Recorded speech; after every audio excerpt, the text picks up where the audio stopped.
Hello friends, இன்றைக்கி நம்ம என்ன பார்க்க போகிறோம்னா சௌச்சோ பொரியல் பார்க்க போகிறோம். சௌச்சோ பொரியல் இல்லை, இது துவரம். பொரியல்னால் வெறும் தேங்காய் மட்டும் போடுறது. துவரம்னா தேங்காவில் கொஞ்சம் மசாலா போடுறது. பாருங்கள், சௌச்சோவை குட்டி குட்டியாக கட் பண்ணி வச்சுருக்கேன். பாருங்கள், குட்டி குட்டியாக கட் பண்ணி வச்சுருக்கேன். அப்புறம் கருவேப்பிலை ஒரு கொத்து எடுத்திருக்கேன். அப்புறம் வெங்காயம் கொஞ்சமாக வெட்டி வச்சுருக்கேன். அப்புறம் தேங்காய் அரைக்கணும், அவ்வளோதான். தேங்காவுக்கு நான் செய்யும்போது தேங்காவுக்கு என்ன போடணும்னு சொல்கிறேன். ஸ்டவ்வை பற்ற வச்சுட்டு கொஞ்சமாக ஆயில் விடணும்.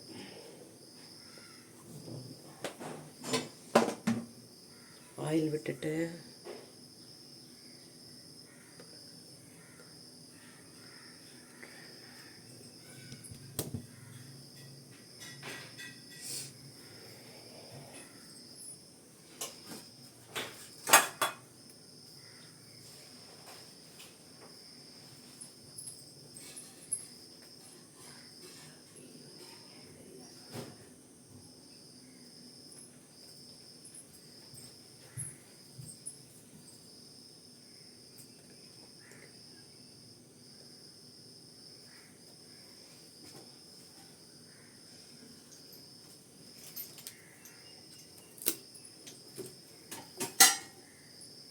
கொஞ்சமாக உளுந்தம் பருப்பு,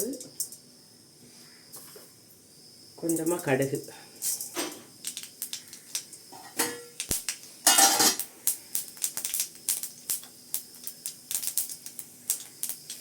நல்லா பொரியட்டும். பொரிஞ்சோன்னே வெங்காயம் வெட்டி வச்சுருக்க வெங்காயத்தை போடணும்.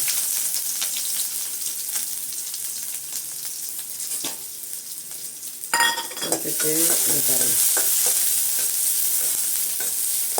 இப்போது கருவேப்பிலை,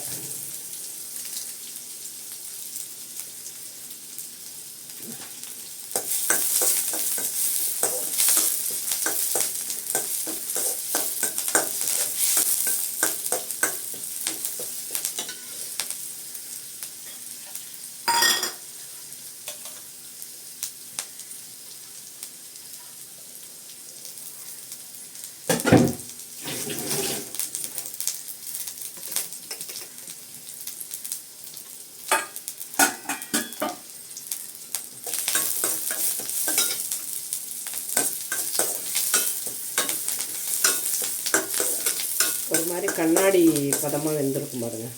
லைட்டாக கண்ணாடி பதம் வந்தோடனே என்ன பாருங்கள், சௌச்சோ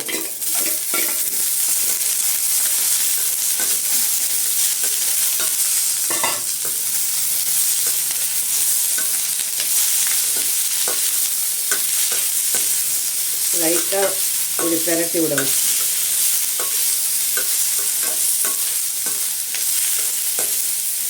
பெரட்டி விட்டுட்டு கொஞ்சமாக மஞ்சத்தூள் போட்டுக்கணும்.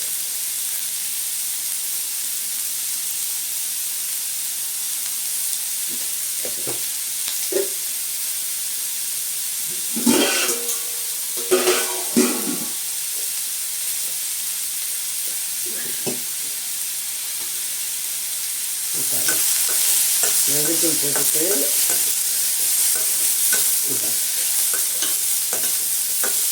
அப்படி வதக்குறீங்களா? வதக்கின உடனே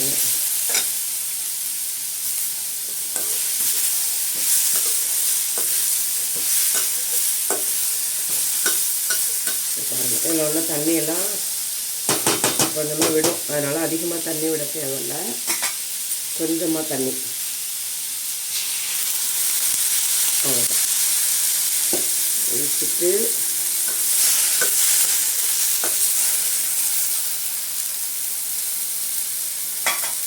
இப்போது இதுக்கு தேவையான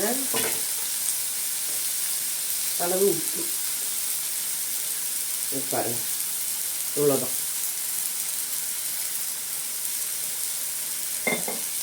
உப்பு போட்டுட்டு நல்லா இருக்காச்சா, சிம்மில் வச்சு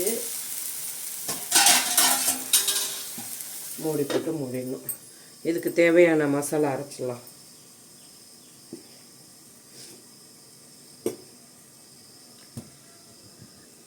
பாருங்கள், பச்சை மிளகாய் ஏன்னா கம்மியாக தானே இருக்குது சௌச்சோ, அதனால் பச்சை மிளகாய் சின்னதாக ஒன்று,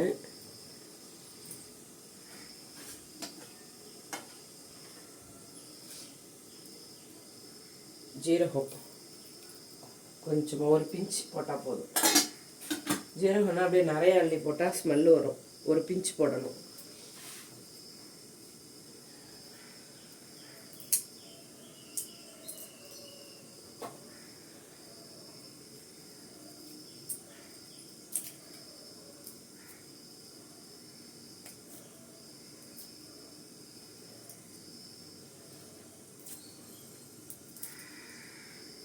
நான் செய்கிற பொரியல் துவரம் பண்ணுறேன். பொரியலுங்கிறது வந்து அப்படியே தேங்காவை சும்மா போடுறது. துவரத்துக்கும் பொரியலுக்கும் என்ன வித்தியாசம்னா, துவரம்னா இந்த மாதிரி ஜீரகம், மிளகாய், பூண்டு பாருங்கள், பூண்டு, அப்புறம் தேங்காய்.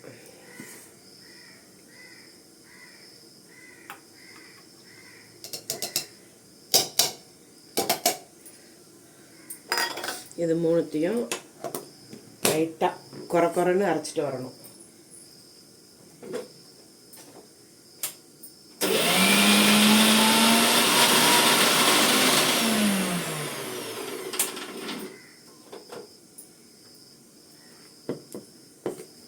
பாருங்கள்,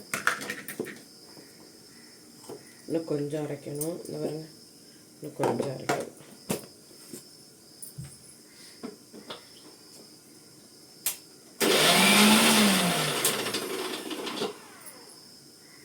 லைட்டாக பல்ஸ் மூடில் வச்சு ஒரு அவ்வளோதான். ரொம்ப அரைஞ்சிட்டா அது கூட்டுக்கு போடுற மாதிரி ஆயிடும். துவரத்துக்கு கொஞ்சம் குறவரப்பாக தான் அரைக்கணும்.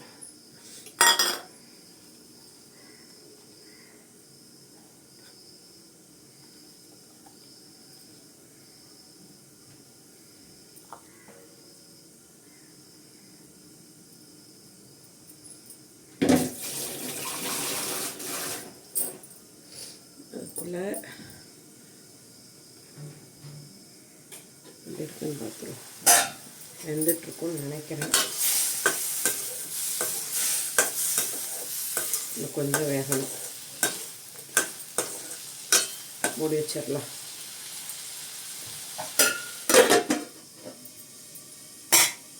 பாருங்கள், தேங்காய் நான் அரைச்சேன்ல, அது தேங்காய் அரைச்சது.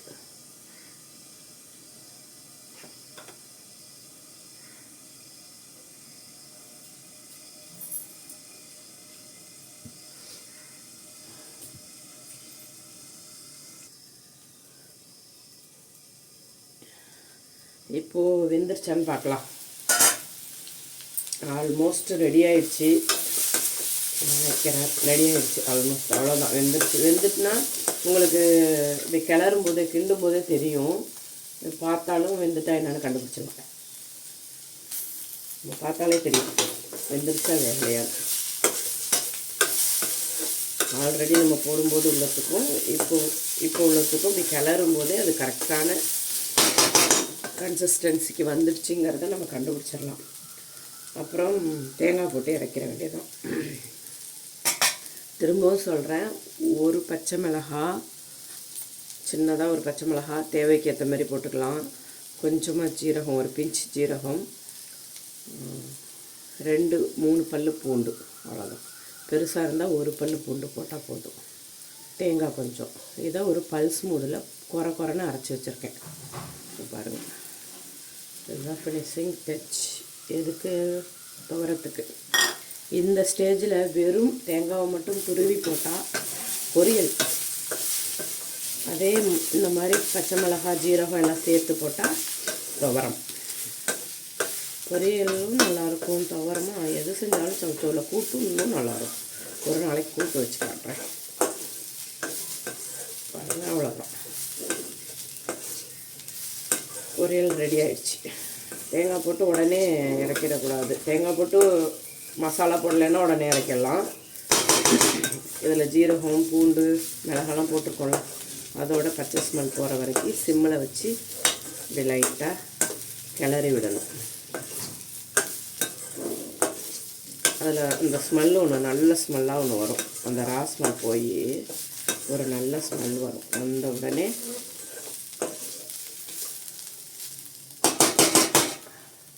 ரெடி ஆகிடுச்சி. ஸ்டவ் ஆஃப் பண்ணிவிடுங்க. பண்ணிவிட்டு நம்ம இதை சர்வ் பண்ண வேண்டியதான்.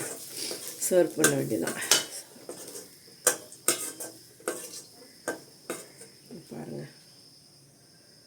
சரி, இந்த வீடியோ பிடிச்சிருந்ததுன்னா லைக் பண்ணுங்கள், ஷேர் பண்ணுங்கள், சப்ஸ்கிரைப் பண்ணுங்கள், கமெண்ட் பண்ணுங்கள். ஓகே ஃப்ரெண்ட்ஸ், நாளைக்கு வேறு ரெசிப்பியில் உங்களை நான் சந்திக்கிறேன். பாய்.